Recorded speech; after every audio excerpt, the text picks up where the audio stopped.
तो दोस्तों सबसे पहले तो आप ये याद रखिएगा कि अगर कोई काम आप करने का मन बना चुके हैं, कोई भी आपको रोक नहीं सकता। और अगर आप नहीं करना चाहते हैं, कोई भी आपसे करवा नहीं सकता। दुनिया में कोई भी मोटिवेशन इतनी बड़ी नहीं होती है कि अगर आप खुद वो काम करने के लिए इच्छुक न हो तो कोई मोटिवेशन आपसे वो काम करवा ले, ये पॉसिबल नहीं है। आर के लिए फॉर्म भरे जा रहे हैं, डेट एक्सटेंड हो चुकी है।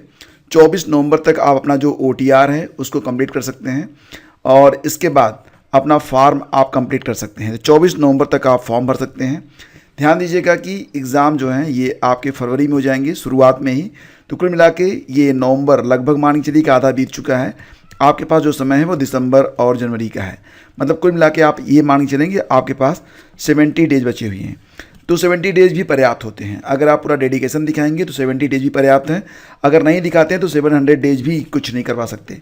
ठीक है, तो ये बात है। दूसरी बात ये है कि देखो यहाँ पर जो पदों की संख्या है RO में, वो अभी तो आपको कम दिख रही होगी, लगभग 322 के आसपास है। ये पद भी बढ़ेंगे, ARO के पद भी बढ़ेंगे।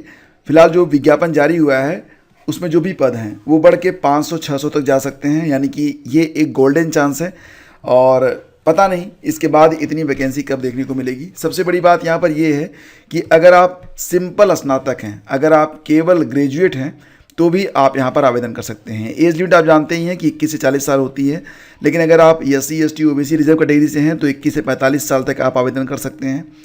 और बाकी जो जानकारी मैं यहाँ पर आपको देने वाला हूँ वो ये है कि आपको जो है सैलरी कितनी मिलती है, ठीक है, आपको जो है पोस्टिंग कहाँ पर होगी, आपको काम क्या करना पड़ेगा, यानी कि आपका वर्क क्या होगा, प्रमोशन क्या होगा, और वो सारी जानकारी जो कि आपको पता होनी चाहिए। तो सबसे पहले शुरुआत करते हैं RO से, जिसको आप कहते हैं रिव्यू ऑफिसर, यानी कि समीक्षा अधिकारी।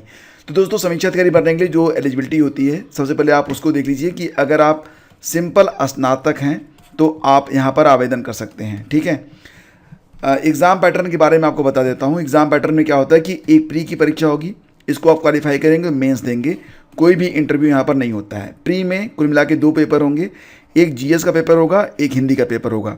GS में कुल 140 प्रश्न होंगे, हिंदी में कुल 60 प्रश्न होंगे। कुल मिला के 200 नंबर का आपका प्री होगा। इसमें अगर आप 130 से ज़्यादा अंक ले आते हैं दोनों को जोड़ के तो आपका प्री क्लियर हो जाएगा। लेकिन प्री ये फाइनल मेरिट में इसके अंक नहीं जुड़ते हैं। फाइनल मेरिट भी जब आपकी बनेगी तो मेंस के आधार पर बनेगी।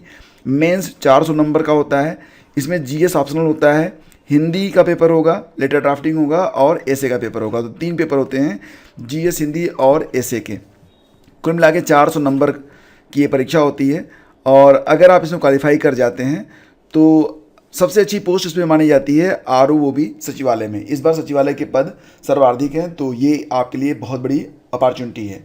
समीक्षा अधिकारी अगर आप बन जाते हैं तो पे लेवल 8 के मुताबिक आपको सैलरी मिलती है। मतलब शुरुआत आपकी होगी 47,600 से। ये बेसिक पे होती है। बेसिक पे पर कई सारी चीज़ें जुड़ती हैं, वो मैं आगे आपको बता रहा हूँ। तो बेसिक पे आपको जो पहली सैलरी आपकी मिलेगी वो बेसिक पे 47,600 के आधार पर मिलेगी। ये बढ़ते बढ़ते जाएगी 1,51,100 रुपये तक। ग्रेड पे 4800 है। ध्यान दीजिएगा कि यह ग्रुप B की नौकरी है, जो कि गजटेड ऑफिसर आप माने जाएंगे। रुतबा बहुत होता है, पावर भी आपको मिल जाता है। तो दोस्तों यहाँ पर आप पूरा डिटेल चेक कर सकते हैं। पे लेवल 8 के मुताबिक आपकी सैलरी होगी और ये 47,600 से स्टार्ट होगी, जो कि जाएगी 1,51,100 रुपये। बेसिक पे कितनी बनेगी आपकी? तो पहली सैलरी का जो बेसिक पे होगा वो 47,600 रुपये बनेगा। इसमें DA लगभग 19,900 बनता है, क्योंकि जो DA बनता है वो आपका जो बेसिक पे होता है ना, ये 47,600, इसका जो है 42% ये आपका जो है DA बनता है। तो ये बनेगा लगभग आपका 19,900, 20,000 मान के चलिए मोटी मोटा। HRA अगर आपको मकान मिल जाता है, याद रखिए कि इसमें आपको मकान भी मिलता है। अगर नहीं मिलता है तब आपको 5600 रुपये के आसपास, ज़्यादा भी मिल सकता है क्योंकि महंगाई बढ़ रही है। तो HRA लगभग 5600 के आसपास आपको मिलेगा। एक इसमें अलाउंस और भी मिलता है आपको, समीक्षा अधिकारी का अलाउंस होता है, वो लगभग 5600 रुपये बनेगा। ग्रॉस सैलरी आपकी बनेगी लगभग 74,000 रुपये। ठीक है, इस पर कटौती कितनी होगी? बेसिक पे और DA का 10%, मतलब 6,760 रुपये के आसपास इसमें कटौती होगी। इंश्योरेंस के कट जाएंगे 210 रुपये। इस प्रकार आपके हाथ में जो पैसा आएगा वो लगभग 68,000 रुपये आएगा। ये पहली सैलरी होगी 68,000 रुपये की। तो मुझे लगता है कि इतनी सैलरी तो अगर आप एक अच्छे व्यक्ति हैं तो पर्याप्त है, कोई दिक्कत नहीं है, आगे बढ़ती रहेगी। ठीक है, इसके बाद हम बात करेंगे समीक्षा अधिकारी के कार्य क्या होंगे। अगर आप RO बन जाते हैं तो दोस्तों सबसे बड़ी बात यहाँ पर ये होती है कि आरओ अगर आप बन जाते हैं और सचिवालय में बन जाते हैं तो वैसे भी आपकी जो इज्जत होती है वो हर जगह होने लगती है। आप जैसे बताते हैं कि हम सचिवालय में हैं, आपका रुतबा बढ़ जाता है। तो आरओ जो होता है वो प्रशासन का एक हिस्सा होता है। इसका मुख्य काम क्या होता है कि पॉलिसी मेकिंग यानी कि नीति निर्माण और पत्राचार पत्र इत्यादि का जो जवाब देना होता है, नोटिंग यानी कि टिप्पणी, ड्राफ्टिंग, ई ऑफिस, और सबसे बड़ी बात कि पूरे प्रदेश के जो डीएम और एसडीएम होते हैं इनका जो ट्रांसफ़र वगैरह होता है इसमें भी इन्वॉल्वमेंट होता है समीक्षा अधिकारी का। तो आप समझ सकते हैं कि ये कितनी महत्वपूर्ण पोस्ट है। ठीक है, मतलब कोई भी व्यक्ति होगा वो आपको हल्के में तो नहीं ले सकता है। दूसरी बात ये है, अब बात करेंगे यहाँ पर हम एआरओ के बारे में, यानी कि असिस्टेंट रिव्यू ऑफिसर के बारे में। आरओ और एआरओ में डिफरेंस है। क्या डिफरेंस है? देखो, आरओ के लिए सिर्फ स्नातक चाहिए, एआरओ के लिए क्या चाहिए? एआरओ के लिए आपका ग्रेजुएशन तो चाहिए ही, प्लस ओ लेवल, यानी कि ओ लेवल या इसके इक्विवेलेंट आपके पास कोई सर्टिफिकेट होना चाहिए। साथ ही साथ इसमें टाइपिंग भी करवाई जाती है। ठीक है, तो टाइपिंग जो होती है वो हिंदी की होती है। हिंदी में कौन सा फॉन्ट रहता है? तो कृति देव, अभी तो कृति देव ही चल रहा है। ठीक है, कृति देव, और हो सकता है कि मंगल इंक्लूड हो जाए, लेकिन अभी तक इसके बारे में कोई पक्की खबर मेरे पास नहीं है। तो कृति देव पर आप लोग जो है टाइपिंग अपना स्टार्ट करें। ठीक है, तो ये आपकी एलिजिबिलिटी हो गई। एज लेवल वगैरह सब वही होता है और एग्ज़ाम वगैरह सब वही होता है। हाँ, इतना ज़रूर है कि आरओ बनते हैं तो टाइपिंग वाइपिंग आपको नहीं देनी पड़ेगी। एआरओ बनते हैं तो टाइपिंग वगैरह आपसे करवाया जाएगा। अगर इंग्लिश टाइपिंग भी आप कर देते हैं तो ये आपके लिए और भी एक प्लस बन जाता है, मतलब तब आपको वरीयता मिलती है। तो ये हो गई एआरओ की एलिजिबिलिटी। आप कैसे करेंगे, फॉर्म भरे जा रहे हैं, और आरओ एआरओ का फॉर्म कैसे भरते हैं और ओटीआर के लिए फॉर्म कैसे भरते हैं, सारी जानकारी मैंने ऑलरेडी चैनल पर अपलोड कर रखी है। आप लोग बस जाके एक बार चेक कर लीजिए, लिंक वीडियो के डिस्क्रिप्शन में मैं डाल दूंगा। बात करते हैं सहायक समीक्षा अधिकारी के बारे में कि इनका ग्रेड पे कितना होता है। तो 4600, आरओ का 4800 और एआरओ का 4600। पे लेवल आरओ का 08 होता है और यहाँ पर पे लेवल है 06।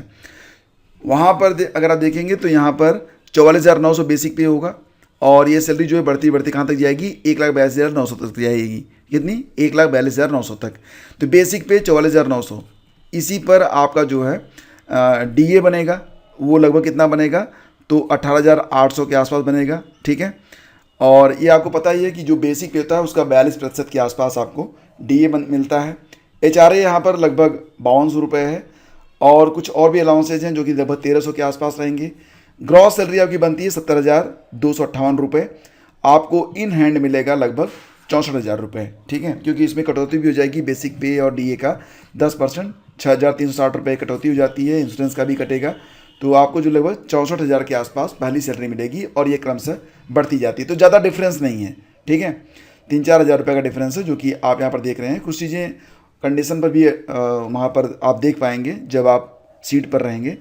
तो 2-4 हज़ार रुपये की बात है, आप किसी भी पद पर पहुँच जाएँ, अच्छी बात है। लेकिन सबसे अच्छी बात यहाँ पर क्या है कि देखो फ्रेंड्स, यहाँ पर सहायक समीक्षा अधिकारी के जो कार्य होते हैं, एआरओ का जो कार्य होता है वो क्या होता है कि वो आरओ को असिस्ट करता है।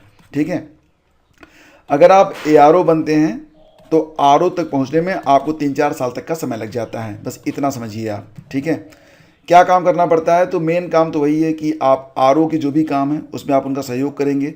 कंप्यूटर संबंधी जो भी काम है, letter, drafting, email, register maintenance, ये सारे काम जो हैं वो आपको एआरओ के तौर पर करने पड़ेंगे। ठीक है, वैसे अच्छी सैलरी होती है, आपको एक वेल मेंटेन जो है ऑफिस मिलता है, लोग सम्मान से पेश आते हैं। लखनऊ जैसे शहर में देखो 2 ही जगह पर आपको जो है ज़्यादातर अवसर है कि या तो आप जब नौकरी करेंगे तो या तो लखनऊ में करेंगे या फिर प्रयागराज में करेंगे, तो ये अच्छी बात है। ठीक है, लखनऊ या प्रयागराज दोनों ही बहुत ही शानदार शहर हैं। ठीक है, कहीं पर भी रहो आप, कोई दिक्कत आपको नहीं आने वाली है। प्रमोशन कैसे होता है? देखो, एआरओ के तौर पर अगर आप चुने जाते हैं तो आरओ बनने में आपको लगभग मान चलो कि 2 से 3 से 4 साल तक लग जाएंगे। फिर सेक्शन ऑफिसर बनने में आपको जो है लगभग 5 से 8 साल मान चलो, सबसे ज़्यादा समय यहीं पे लगता है। उसके बाद सेक्शन ऑफिसर के बाद आप अंडर सेक्रेटरी बनेंगे। अंडर सेक्रेटरी जो प्रमोट होंगे 2-3 साल के बाद डिप्टी सेक्रेटरी बनेंगे। डिप्टी सेक्रेटरी प्रमोट होंगे, ज्वाइंट सेक्रेटरी बनेंगे। ज्वाइंट सेक्रेटरी के बाद आप स्पेशल सेक्रेटरी बनेंगे। तो इसमें जैसे कि सेक्शन ऑफिसर बन गए, उसके 2-3 साल के बाद आप अंडर सेक्रेटरी बनेंगे, 2-3 साल के बाद आप डिप्टी बनेंगे, 2-3 साल के बाद आप ज्वाइंट बनेंगे। और फाइनली आप स्पेशल सेक्रेटरी तक जा सकते हैं। और ये इस पर डिपेंड करता है कि आपका जो है जॉब पीरियड कितना है। अगर आप यहाँ पर 25 साल की अवस्था में, 30 साल की अवस्था में चुन लिए जाते हैं तो आप यहाँ तक ज़रूर पहुँच जाएंगे। अगर 40 साल की अवस्था में चुने जाते हैं तो हो सकता है कि आप अंडर सेक्रेटरी तक ही पहुँच पाएँ या सेक्शन ऑफिसर तक ही पहुँच पाएँ, डिपेंड ऑन योर लक। ठीक है, अगर आप आर पर चुने जाते हैं तो ये 3 साल का जो गैप है ये तो पहले ही फिल हो जाता है। तो ये सारी चीज़ें यहाँ पर मैं आपको बताने का प्रयास कर रहा हूँ। उम्मीद करता हूँ कि इससे आपको काफ़ी मोटिवेशन मिलेगा। एग्ज़ाम के जो फॉर्म भरे जा रहे हैं, तैयारी कीजिए, क्योंकि ज़िंदगी जो है ना वो इस बात पर डिपेंड करती है कि आप एग्जैक्टली करते क्या हैं। ठीक है, क्योंकि लोग सबसे पहले आपका नाम जानते हैं, उसके बाद काम ही पूछते हैं, और उसके बाद ही आपको कहाँ बैठना है ये डिसाइड करते हैं कि घर में बैठना है, कुर्सी पे बैठाना है, चीफ गेस्ट बनाना है या फिर नीचे दरी पे। एनीवे, वीडियो अच्छा लगा तो लाइक और शेयर कर दीजिएगा। Thank you.